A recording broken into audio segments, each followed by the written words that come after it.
contou uma história no serviço passado de um intérprete que queria sair uma herança para seus 4 filhos. Disse que deixou uma fazenda para eles, e a cada um deles ele disse para irem ver a fazenda. E depois de observá-lo, se eles ousaram administrá-lo, para fazer o CEO, para fazer os capatazes desses sites. Os 4 filhos foram enviados pelo pai. Em diferentes épocas do ano, aquele que foi durante a primavera via um lugar maravilhoso, cheio de flores, cheio de pássaros. Ele disse que um espelho é paradisíaco. Eu quero gerenciar isso. Aquele que estava durante o inverno disse, não é Sequedal não há nada, há frio? Aquele que estava durante o outono disse que não há um único, nem um pouco de verde. Não há árvore exuberante, é assustador. Cada um foi para o campo em diferentes estações, mas era o mesmo campo. A vida é sempre a mesma. O que está mudando são as estações.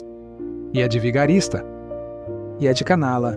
Para mim, se você dissesse a si mesmo que iria viver na primavera, ou que você vai viver em um verão eterno em sua saúde, em finanças, em relacionamentos, que eles são felizes para sempre. Quando estamos em um altar e um pastor diz, seja feliz para sempre, que acontece na Disney, onde a história termina apenas quando eles se casam, mas ninguém sabe o que aconteceu com o príncipe, e o Cinderela, se alguma vez, tirou os sapatos de vidro e começou a esfregar. Ninguém sabe o que aconteceu com Branca de Neve. E os anões se estabeleceram, ou nem tudo acontece.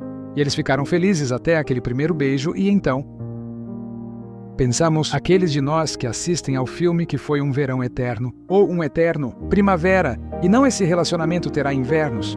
A relação com a igreja tem invernos e outonos. Serviço a Deus tem momentos amargos, momentos agridoces e maravilhosos.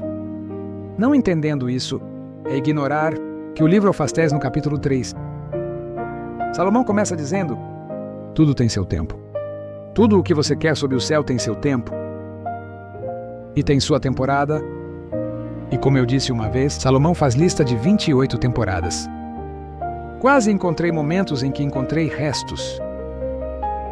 Segmentos de nossas vidas que teremos que passar para o que entender. Essencialmente, quando uma temporada acaba, e para que com elegância, quando chegar ao fim, deixe ir, lembre-se. Quando Deus nos enviou a mensagem saia da onda, há momentos em que você tem que sair da onda, momento você tem que dizer, bom, elegantemente. Isso tem que acabar. E termina, e você vem e abre sua cabeça e sua mente. Alma para uma nova temporada. Não entendendo isso é sofrimento, é apego. Pensar que tudo tem que ser igual. O adolescente que não quer crescer fica na adolescência.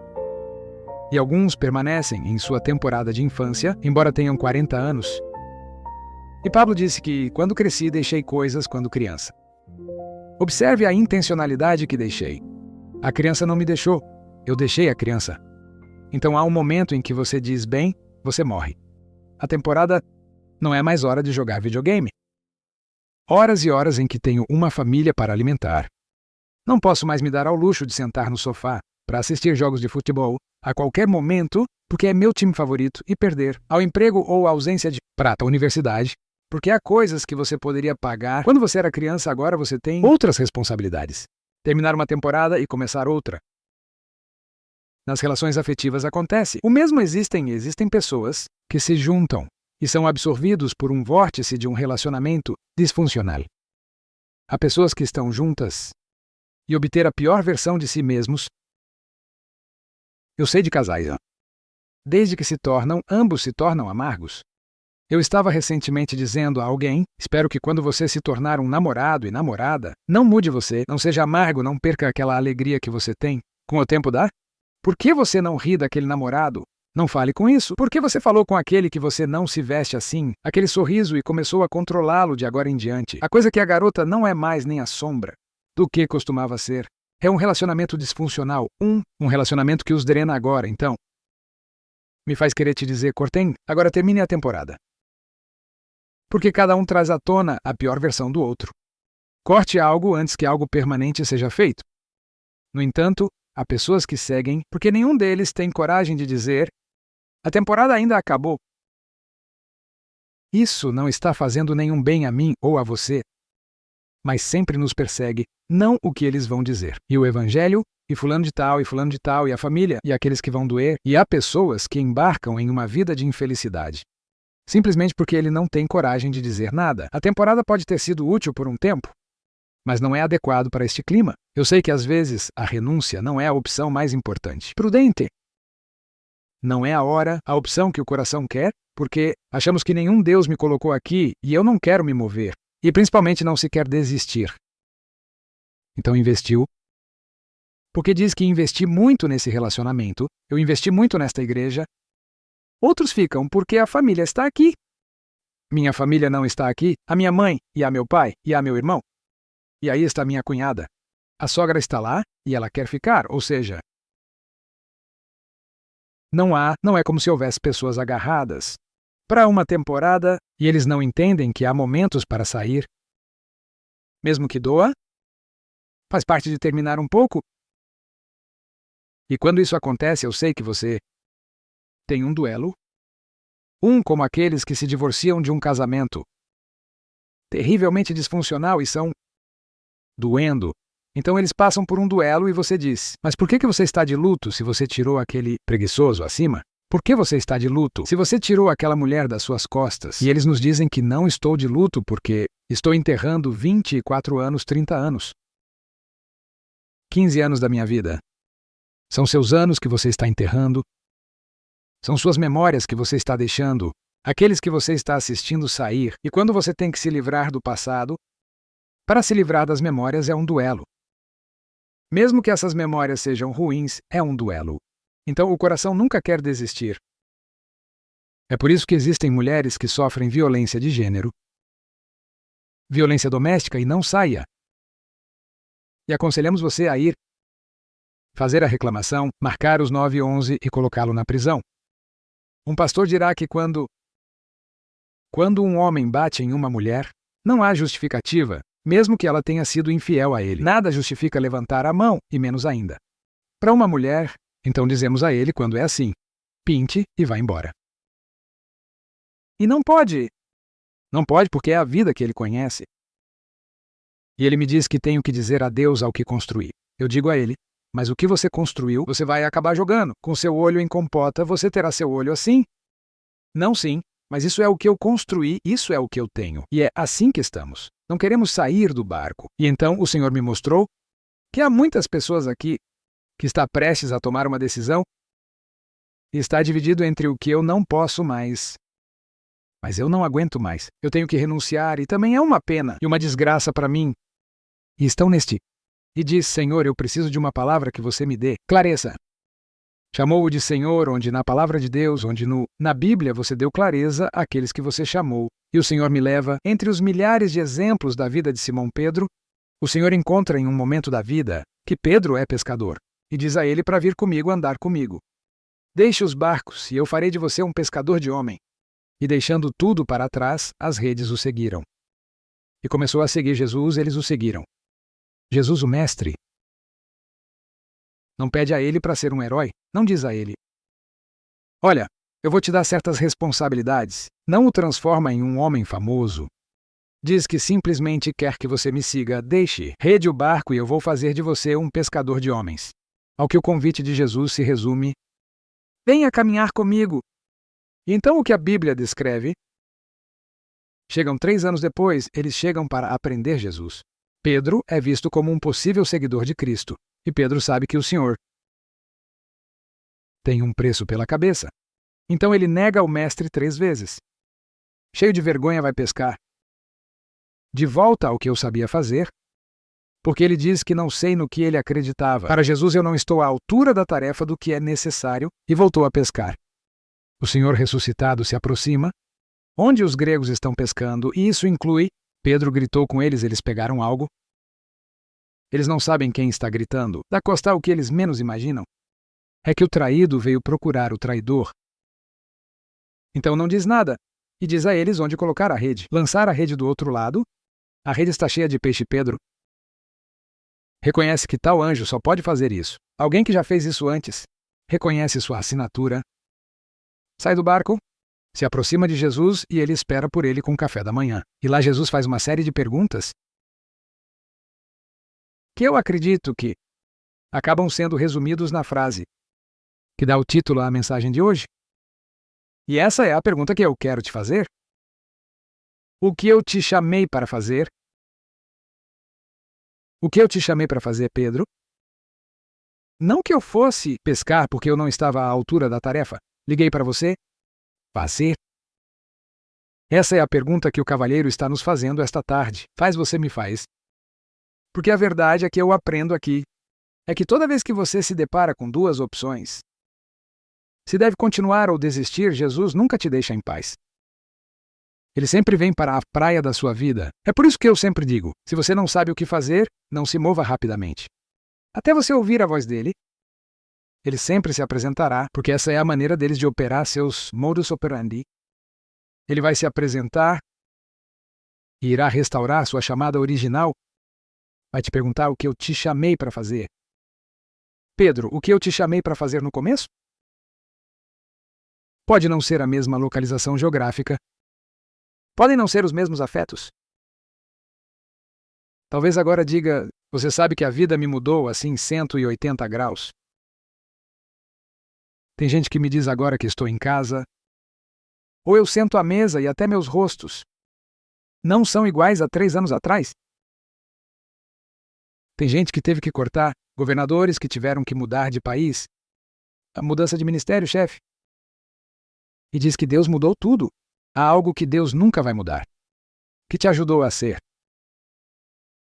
Pode mudar a geografia, pode mudando as estações. Pode estar no verão, inverno, outono. Primavera lalama, a chama que queimou o Zaza que queimou e a voz que saiu de lá. Não vai mudar. Nunca se você é um libertador. Você vai morrer um libertador de Moisés. Você vai fazer o que Deus lhe disse no espelho. Você acredita nisso? O que você fez? Essa pergunta que nos choca. Porque aquele chamado que Deus atribui a você nunca muda, nunca muda. Lembre-se do que você queria fazer. Quando você se entregou a Cristo, eu queria andar com Ele. Às vezes acontece comigo que começo a reclamar. Eu sei que eles olham para mim, dizendo, oh, que estranho. Não você, porque você reclama de coisas importantes. As Nações Unidas e que eu reclamo sobre. E quando eu for pego, a denúncia avança. Que eu começo a reclamar. Eu lembro o que eu queria fazer. Eu queria andar com Deus. Minhas horas de procurar me trancar para orar ao Senhor. Eu quero andar com você. Eu quero ter uma história com você. Podemos ter uma história juntos? E hoje, quando for minha vez, pegar um avião e às vezes eu reclamo, porque estou em um avião e eu nem sei que horas são. E eu tenho um jet lag e não sei se tenho que comer ou dormir. Porque eles são mudados, os horários, e eu tenho que pregar para um povo, graças a Deus, e eu chego no hotel cansado, eu digo, oh, quão cansado. Além disso, não podíamos comer e o restaurante me fechou. O cara me conta como é que eu te chamei. Deus me ajudou a andar com ele. O resto são coisas que Deus abriu. Oportunidades que aproveitei. Providências divinas. Mas tenho certeza que quando Deus te move, não pedi para você fazer o que você está fazendo. A única coisa que Ele te pediu é para andar com Ele. Ele disse a ele, venha me seguir, e às vezes você se encontra pesca e jogando redes. Eu te chamei assim. Eu te chamei para viver estressado. Ou eu te chamei para me seguir. Eu disse que minha carga é leve, meu jugo é fácil. Siga-me. Fique comigo. Pedro, para o que eu te chamei, diz ao Senhor. Mas se você pegar a identidade do seu ministério, do que você faz, se sua identidade for atribuída a outra pessoa, então sua identidade não é baseado em Cristo e você sofrerá. É por isso que há apenas uma questão importante. Não é se você deve continuar nu, ou se você deve desistir da carreira. A questão é se é o suficiente com Ele. Jesus é o suficiente para você. Não importa se você vai sair ou continuar, a questão é a sua vez de deixar o que você tem? Em outras palavras, se suas raízes são baseadas em Cristo, você pode terminar temporadas com elegância e dizer, não importa com Cristo, eu vou para outro lugar. Caminho com Ele. E o Senhor pergunta de novo, não é o suficiente para mim. Não leve identidade para o que você faz. Porque se você levar a identidade para o que você faz, quando sua empresa você vai parar de acreditar em Deus. Acreditar em si mesmo, eu falhei, eu sou bom para nada. porque sua identidade está nas faturas da sua empresa. Deus é fiel, você está em vermelho. Deus é infiel. Você é saudável. Deus é um curandeiro, você é saudável, princesa. Nenhum Deus me abandonou e o diabo me abandonou. Não é assim que a vida é. Não é assim. É preciso entender que basta com ele. Se ele disser para você andar comigo, aproveite esses movimentos para se recuperar, para lembrar. Não descartei as alterações como simples. Momentos de tristeza. Porque onde Deus faz seu trabalho melhor no paraíso, João Batista concluiu seu ministério. No castelo, David aprendeu suas habilidades. No deserto úmido, ele foi treinado e Deus o sucedeu no deserto. Jesus derrotou Satanás. Eu abençoo seu sorriso. Porque mesmo que possa parecer para você que você está sozinho, o Senhor continua caminhando com você e diz que não é suficiente para você. Comigo não basta ter-me.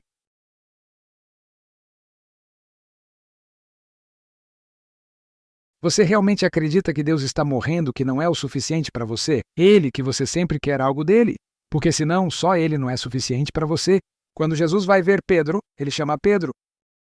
Você me ama mais do que isso. Você me ama mais do que você. Você me ama mais do que vergonha.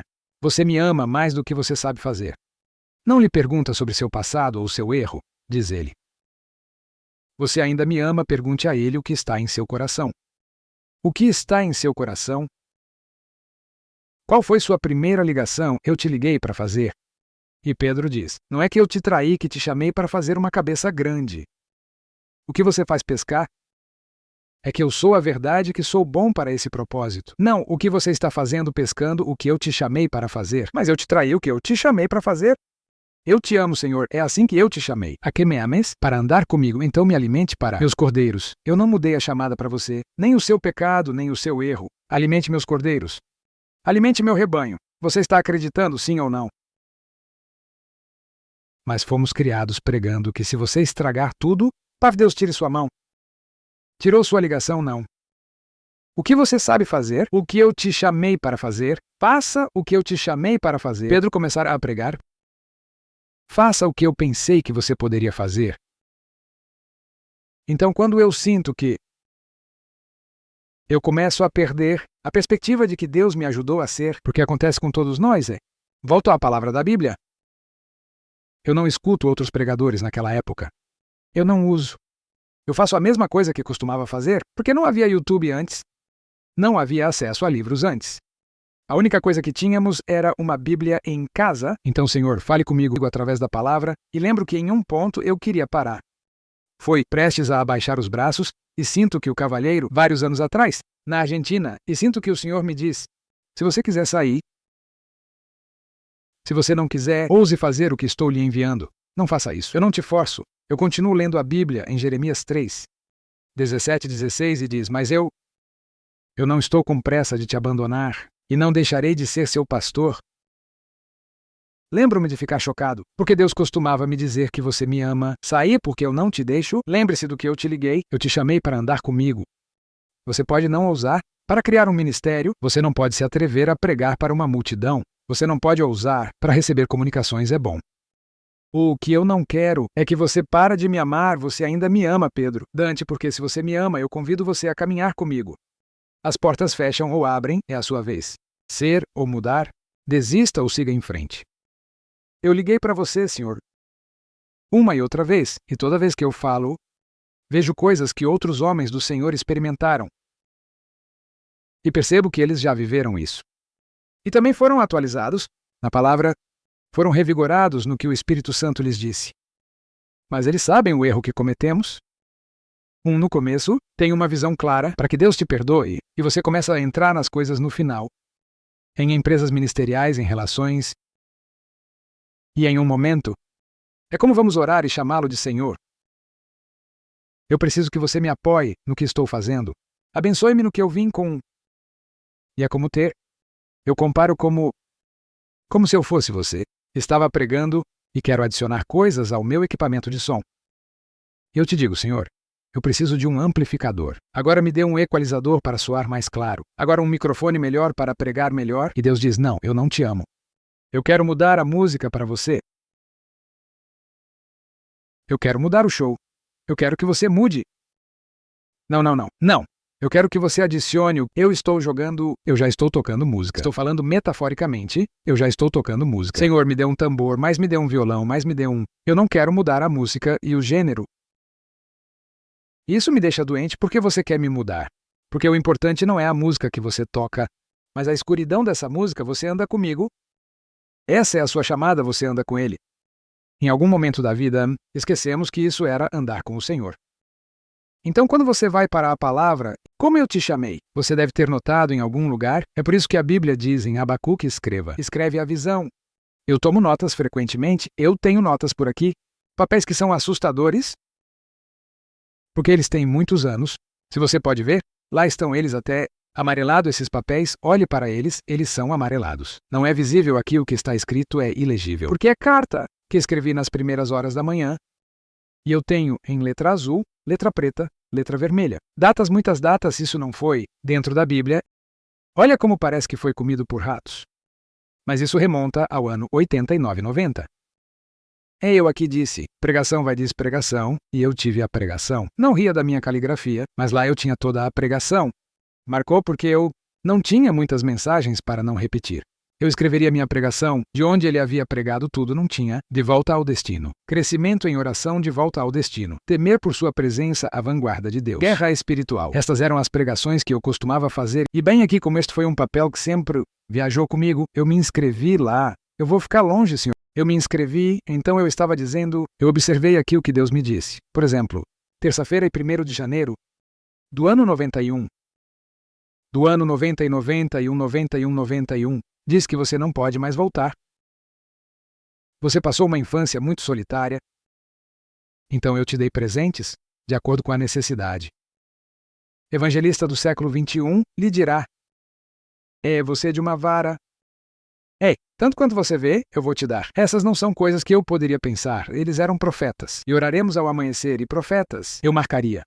Eu marcaria ou colocaria alguém para marcar. E ele falaria comigo: ele me ligou, é? Você moverá nações. Não crie raízes profundas. Eu tinha esquecido disso e... Você vai me acompanhar, acredite ou não acredite. Eu te dei o ministério ir de madrugada e falaremos no dia em que você parar de assistir. Você vai parar de crescer. Desculpe por não... Eu não escrevi, porque eu não passo para o computador, porque tem um valor que foi escrito nas primeiras horas da manhã pelos rapazes. Preciso de alguém que seja genuíno para desenterrar sua realidade e você será aquele homem. Com o passar dos anos, a cada dia você será mais autêntico na maneira como fala. Isso não será da noite para o dia. Isso foi há anos, e eu tenho tudo escrito com uma data de um ano, 90 e 89 anos. Quando eu perco a perspectiva e eu começo a reclamar sobre eu acho que Deus me abandonou, ou lágrimas nos espremem. Eu vou aos jornais, é por isso que diz Abacuque. Escreva em uma tabela para que você possa ler com pressa, e este que foi escrito há 30 anos ainda é tão fresco quanto a palavra que foi escrita milhares de anos atrás por diferentes autores, inspirado pelo mesmo Espírito. Aquelas letras, eles pulam diante de mim, e é como se Deus estivesse me dizendo isso. Esta manhã hoje, em outubro do 19º, está me dizendo o que ele me disse no ano 90, 30 anos atrás. A mesma palavra está escrita lá. E eu venho dizendo claramente desde que ele me disse isso. Até agora eu falhei muitas vezes. Eu duvidei como muitos outros. Eu coloquei minha pata falhou em mais de uma ocasião. Eu continuei correndo nu. Outras vezes corri para o vestiário com vergonha. Às vezes eu renunciei. Às vezes terminava as estações com elegância. Às vezes eu terminei errado, cuspindo em alguma praia nevada, entendendo que é aqui que Deus me amou, vomitado por um peixe. Mas eu li isso de novo e percebo que o Senhor me diz que você vê, mesmo que você tenha feito muito, bagunça e desespera, e você falhou. Eu continuo dizendo a mesma coisa que te liguei. Como eu te chamei? Qual foi a sua chamada para o que eu te chamei? Eu te chamei. Eu te chamei para andar comigo. Eu te chamei para ser fiel. Então eu digo, se você não escreveu, que Deus move, você escreve, comece a marcar agora. Diga a ele hoje, Deus me chamou em 20 anos. Se Cristo não vem primeiro, ou não é sua vez de descer ao túmulo, você vai se lembrar dessas palavras. E eu tenho outros aqui que eu digo, Ah, é por isso que eu sou assim? E há esses papéis com palavras de Deus, com coisas que aconteceram comigo, e são meus registros, meu tesouro agora, Isso não é o que é valioso, mas o que Deus disse. Lembrar? Pergunto-te novamente, Pedro, o que te chamei para fazer. É que eu te traí o que eu te chamei para fazer? Ei, me desculpe, eu estava pescando porque pensei que não estava. Foi bom para o que eu te chamei para fazer? O que eu te chamei para fazer é gráfico na palavra na pergunta você me ama? Porque quando eu te liguei, era para você me amar, para você andar comigo, você me ama. Você ainda me ama, nós vamos alimentar meus cordeiros. Nunca se esqueça, o que era sobre isso era sobre Cristo. O Senhor te diz, e se você perder tudo, e você só me teve? Se tudo desaparecesse exceto o relacionamento comigo, isso seria o suficiente para você? Se desapareceu, tudo não me diga amém, amém, amém, amém, porque é uma questão muito profunda. Eu prefiro que você não minta. Se tudo desaparecesse, seria o suficiente para você com o Senhor. Se você perdeu tudo o que tem em casa, seus sonhos, se você não tivesse aquele carro, se não for suficiente para você, com o Senhor não se surpreenda se a poda vier. Se o Senhor começar a te cortar algumas coisas que você acha que são uma bênção, e não porque Ele é ruim, é porque Ele é ciumento e porque Ele quer que você o ame, que você continue servindo ao Senhor, porque é isso que você queria fazer. Garanto-lhe que sou um homem mais velho agora. E mais cansado e muito mais frustrado. E as pedras não me machucam mais tanto. Mas a vida me ensinou algumas coisas, mas a única coisa que eu não permiti, como eu sempre digo, é que eu morri. A criança interior, porque meu filho está conectado ao desejo de servir. Eu queria servir, eu queria inspirar. Eu queria ficar na frente de uma multidão e dizer a eles, eu vou te dizer o que Deus fez. Esse era o meu sonho. E isso me mantém vivo. Não há um único domingo que eu vim aqui em frenesi. Nunca, nunca, nunca. Eu nunca parei. Eu estive doente aqui, mas você não estudou. Eu estive com uma febre terrível, mas você não tentou, porque eu sempre disse, Senhor, este é um privilégio que você me deu. Eu estava lá sonhando, com 2 e 3 deles me ouvindo, e agora você me traz os ouvidos de tantas pessoas. Atenção de tantas pessoas, vindo de diferentes partes da cidade. Então me dê força, porque eu pedi isso. Porque isso foi minha chamada, você me chamou para andar com você e contar o simples do Evangelho, a autenticidade do Evangelho, para libertar cativo da mente. Sou feliz fazendo isso, e se um dia eu perder minha felicidade? Me liguei, me diga, Dante. O que você fez consigo mesmo, Senhor? Vamos, levante-se. Diga a alguém como o Senhor chamou você. Vamos sacudir. Vamos lá. Es un río